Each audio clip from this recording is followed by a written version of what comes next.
talking about, and as you might see, I am not Mauricio, this is not Rob Gutman, but you've got Lizzi Doyle and Ragnhild Lund Ansnes. I've done that right? Oh, you are a star, you can do that. So I feel like my Norwegian accent's coming on absolutely perfectly. So basically we've got Ragnhild here. She's got an event called, which is going to promote Liver Girls, a campaign that she's been really behind. It's International Women's Day on Friday, for those of you who don't know.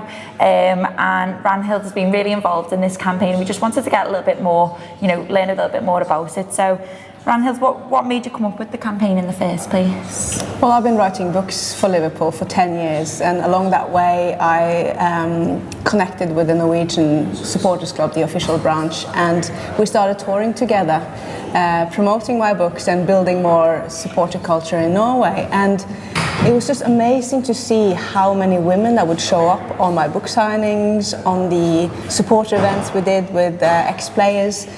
And then when I was down the line, called in as the first female board member in the Norwegian supporters branch in 30 years. Wow. I asked, how many percentage of women is there in this club? And it was 8. And I thought, hang on, that can't be right. Where are all those women I meet every week when I tour with my books and the Liverpool ex-players? So we started this Liver Girls campaign to just reach out to more women and create platforms where women would be more comfortable to join. Because I am one of the lads, and I'm lucky to be one of the lads. I love traveling on away games as one of the lads, but I'm aware that not all girls are tomboys like myself. So we started creating these. Once a year we did a Liver Girl trip to Liverpool to see the game and do fun things and build friendships. And on these trips we would have women who hadn't been to Anfield ever, but they'd been supporting the club for like 50 years or so. And the feedback from these women in one of the most equal gender countries in the world, how much this campaign meant to them, was quite powerful and emotional. And these girls now, they've joined forces, they've got this amazing network between them. They've started coming to Liverpool between them, so they meet up in Liverpool from across Norway. And they're so much more active in social media now. They dare to raise their opinion in football. They dare to share their thoughts and their passion and their pictures of their experiences with Liverpool Football Club. And I thought, hang on, if it means so much in Norway, and our membership base of females have gone from just 8% up to 12% now, which is pretty cool. What can this do for the world? What can it do for all these women we never see? Yeah, I mean, it's about creating a comfortable environment, I think, for women. We always talk about how we shouldn't treat women differently in football, but the fact of the matter is we are treated differently, and it is quite intimidating as, a young girl or, a woman of any age to rock up at Anfield on her own for the first time. So is the sort of feedback from, when they've all gone together that they feel they feel a bit more welcome and they've got people, alongside them? It's been, the first trip, it was 40 women, and I made them all wear red dresses for a photo shoot at Anfield. And just to see all these people meeting us along the way, we just bumped into Alan Kennedy, by the way, and he was just like overwhelmed by so many women supporting his team. It just created so much joy. But also I think it creates a lot of confidence when you see you're not alone, because a lot of women out there, supporter females, they feel a bit alone because they are like one here and one there. And I am the single one. I sit on my own. Yeah. And then to know that you're not alone. Okay, they might live in different parts of the world, but you connect finally through a campaign like this, and you build friendships, and you're not alone anymore. You don't feel like this single freak who loves football when no other of your girlfriends do. Yeah. And you have more people to share your opinions with, and people that will take you seriously. Because I don't know how many times, being an official writer for Liverpool Football Club, people ask me if I know the offside rule. Oh, seriously? Believe me, I was in a taxi yesterday, and this is no disrespect to the taxi driver if he's watching, and I got speaking about what I do, and he said to me, oh, so are you into the football then, or do you just work there? And I thought, you know, if this was a male colleague of mine, would you have asked that question? No. And then all of a sudden, so then he strikes up a conversation with me about football, and you can see the surprised look on his face and go, you really know what you're talking about. Yes. I was like, oh, thank you so much. That's why, you know, I do the job that I do. And I like the fact that you're taking this campaign international, because like you said, you've seen it in Norway, you've seen the effect it's had on 40 women who come to Anfield, and there are women all over the world, not just Liverpool fans either, who would really welcome this sort of initiative. Yeah, and also, you know, the fact that some boys actually think we go to the matches just to look at handsome boys. Seriously, you know, that we're not there for the game, but we're there to look at pretty haircuts, and I think some of them have lovely haircuts, but that becomes a secondary. I know. You know, give us a good sort of dribble, and then we'll maybe consider. We'll talk about attractiveness. We'll rate your hair afterwards, but that nice little cross or a goal first, and then we'll talk hairstyles. So the event on Friday is to coincide with International Women's Day. It's at Hotel Tia, who you will probably know Ragnhild from. Tell us a little bit more about the event, what you want to do with it. Obviously you've got a guest speaker. Yes, all women who watch this now, because you've got to be a girl or a woman, any age, to come and join us. We are coming to Hotel Tia from 5:30 onwards. If you're still in work, come a bit later. John Barnes, the one and only, who's done so much good work in terms of empowerment and anti-racism and equality, you name it. He's our special guest speaker.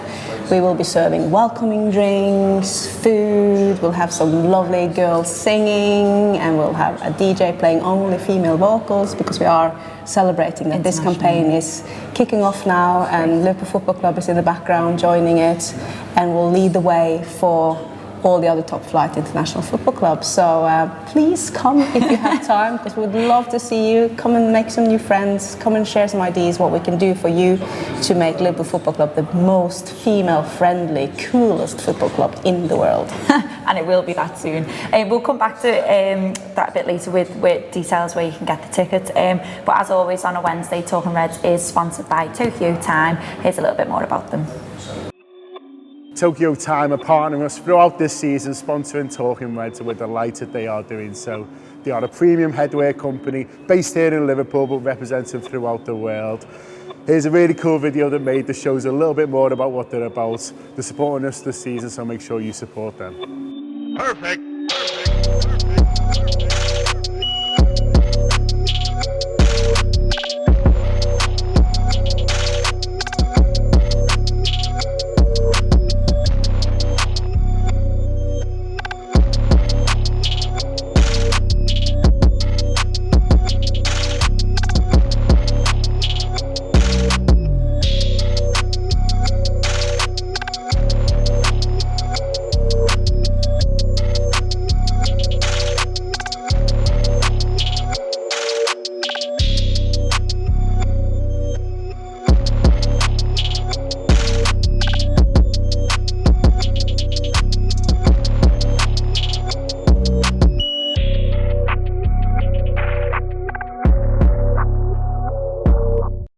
Tokyo Time there. And whilst we've been speaking, Ragnhild, Pochettino's been handed a 2-game touchline ban. So this is probably not surprising to many fans. He absolutely kicked off big time. He lost his head, which surprised me because he's a really cool manager. The Burnley game, he went up in Mike Dean's face, and he's been handed a 2-game touchline ban, which means that he misses the Liverpool game, or at least on the touchline. So it's a boost for Liverpool, and I think at the minute we're going to take anything that we can get, whether it's psychological or, you know, players being out, whether it's Man City's opponents.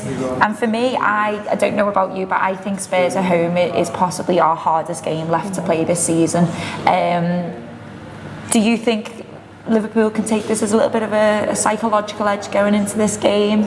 I think so, because the margins are so small, as we've seen, you know, and the mind game is on. You can totally see that. When Liverpool is under pressure now, they don't play as well as they can. No, the mind games have been going on. Sabaletti's been coming out saying things, Raheem Sterling saying things, so It is a tough climate out there, and we will take anything in that mind game that will tilt towards our side. I think that can help, because I mean, he's the one there on the touchline always encouraging his players and the master brain behind their style of playing. And of course, when he is abandoned from that touchline, it will physically and psychologically make a difference. I'm sure it will. And probably for the Spurs players as well. I mean, for them, you know, I think he's an excellent manager. I know he's dipped a little bit recently, but for the Spurs players, not seeing him on the touchline probably doesn't settle them a lot. And don't forget, they're now gone from sort of challenging for the title to scrapping a bit for a Champions League place. There's a lot of teams in the mix now, and I wonder if that will sort of maybe affect their performance. I mean, I don't really want to look too much into it, but like we've just said, you take anything you can get at this point, and him not being there, who knows what it might do to the players on the pitch if the game's not going their way and they want to look across to see their ever-present manager and he's not there. Exactly. And also they will also have in their spine the fact that Liverpool tend to hammer Tottenham at home. I mean, we've had some great results other than the Harry Kane penalty, which was in the last minute, but I know what you mean. It's a thing that they won't want to come to Anfield, by the way. We're saying it's our hardest game, but we're definitely their hardest game. Oh, definitely. I think we will fly through that game, and, personally. You know, there's this narrative at the minute, which is every single team in the country is wanting to stop Liverpool from winning the league. And if that's true, then Spurs will be coming to Liverpool wanting to stop us from winning the league. But saying that, though, I don't understand why people are saying that. Why wouldn't people want Liverpool to win the league? I'm sure there are a lot of Premier League fans out there who would love to see Liverpool win the league, because it's just going to bring so much more spice and colour into that top position, because you don't want the same team to win over and over again. It just makes this league so much duller. Just look over to Spain when you've got the same winners again and again and again. It just bores you eventually. Where's the excitement? Of course people would want Liverpool to win. And we all do, don't we? Well, we hope so. I think Spurs have always been in the mix as well, but they've always been a little bit close but no cigar in the last couple of years, and just when it seems like they're getting in, you know, into a title challenge, they falter somewhere, and at the minute they are faltering. And is that something that Liverpool should really take advantage of as well? You know, hopefully he misses Southampton as well, Pochettino, and you know, Southampton are scrapping for their lives as well. So I actually don't know what Spurs side we're going to see when they come to Anfield. No, it will be very exciting to see. They might sort of step up and over perform in a way without their manager on the sideline. Maybe it's going to be their sort of goal to show them all that we can do this, even though he's unfairly taken off the pitch, the sideline. Who knows? But I think we'll pull this smoothly through. Well, let's hope. We'll all, you know what, we'll all be screaming for it, won't we, Ragnhild? And just going back to what we were speaking about earlier on in the video, so the Live Girls stuff, the Live Girls campaign. It's International Women's Day on Friday, so perfect time to hold the event, and also a perfect time for, you know, we don't want to sit here and patronise men who, you know, there's a lot of men out there who really, you know, they don't judge women and they take our opinions as the same as they do men, but there's also a lot that don't, and for me that's something that I still think is a really big issue, what I've just said there, the sort of presumptions that men do but don't realise are offensive, that we're a little bit naive just because we're women, and that you have to kind of prove yourself. So when I first started going the game, I remember I was always known as Doyle's sister, so my brother's was known as Doyle, and I become known as Doyle's sister. I wasn't Lizzie, and it felt like I had to really prove myself to the people around me that I deserve to be stood amongst you, I deserve to be stood at the back of the Kop. And they might look at this and think, well, you know, I've never put that on you, but that's how I felt about the, you know, surrounding environment. And it's just an ongoing issue for me, and there is a lot more women being involved in sport, in media. I think like one of the clear-cut examples is Alex Scott, who's a fantastic pundit, but yet she's still surrounded by controversy. I mean, why? Yeah, you know, I had such a big shock writing my second book, because I've never thought of my gender in anything I've done in my life. Except choosing my husband, obviously. But work-wise, I've never ever felt that my gender stopped me from doing anything. I didn't even think about the fact that I was probably the first woman in history to write official books in Premier League when I wrote my first one in 2010. It didn't occur to me. It was just when my publisher told me that, you know what, we think you're definitely the first for Liverpool, but we think you're the first in Premier League history. And I'm like, whoa, didn't even occur to me. And then when I was writing my second book, I was doing an event in Liverpool where I had 3 ex-players with me. And in that event, I was also telling them a little bit about Liverpool Hearts, my first book, about what football is doing to its fans, based on 1,000 stories, the strongest stories of football fans. It was just written in Norwegian, but sold in Norwegian in the club shops in Liverpool, which was pretty cool. And then I was in Liverpool at the time to write my second book, The Liverpool Heroes, and I was saying a little bit about that work. And then after the show, this guy in his mid-30s, so my age, came up to me, and he was from my region, so the mid of Norway where I used to live at the time. And he came up to me and he said, that was actually quite good. And I thought, actually, what does he mean? What does he mean? And then he said, I didn't really know how to come back on that. So I said, have you read my first book? And that's when he said, a 35-year-old from Equal Gender Norway, he said, I have to admit, why would I read a book that a woman has written about my football club? Wow. And in that split second, I realized my gender has stopped me from thousands upon thousands of readers over the years, which is crazy. It's ridiculous, because they're making a conscious decision, literally based on you being a female, taking away the words that you've wrote, the research that you've put into it. I went, funnily enough, to see a really interesting art exhibition in Rome the other week, and I can't remember the name, but basically it was a Jackson Pollock art exhibition, and his wife was really into art as well, but she had to change her name to a man's name to get her work commissioned, and then all of a sudden her work went really famous because it was under a man's name. And you know, there's still, I see it on social media a lot now. I still personally get comments which, again, listeners might not think are offensive, but you know, I see a lot of comments when I appear on videos, when I'm on Twitter, saying, oh, she's good, get her on again. Why don't you get her on more? She's all right, isn't she? And I'm like, I know the insinuation behind it, and for the people who are telling whoever they think they're telling to get them on again, I'm the producer, so I put myself on everything. It's my job to do that, and I'm very much in a man's world, but we've got a great team here who you know, I feel at the Anfield draft really do try to promote equality, and I feel like we constantly try and push the message, and it's really important that the likes of Sky have taken Alex Scott seriously and got her on as a permanent pundit. I'm not for shoehorning a woman in just because she's a woman, but she's a great pundit. Criticise her on a punditry, don't criticise her on being a female. And I think it just brings more value to the journalism or the covering of football, because we are different, men and women, and that's great, you know, so we will bring in different perspectives. So when I was doing my Liverpool Captain's book, my Liverpool Heroes book, I did in-depth interviews with so many ex-players, and some of them don't even give in-depth interviews because they just don't want to, they don't trust journalists, so I had to build up that trust over years.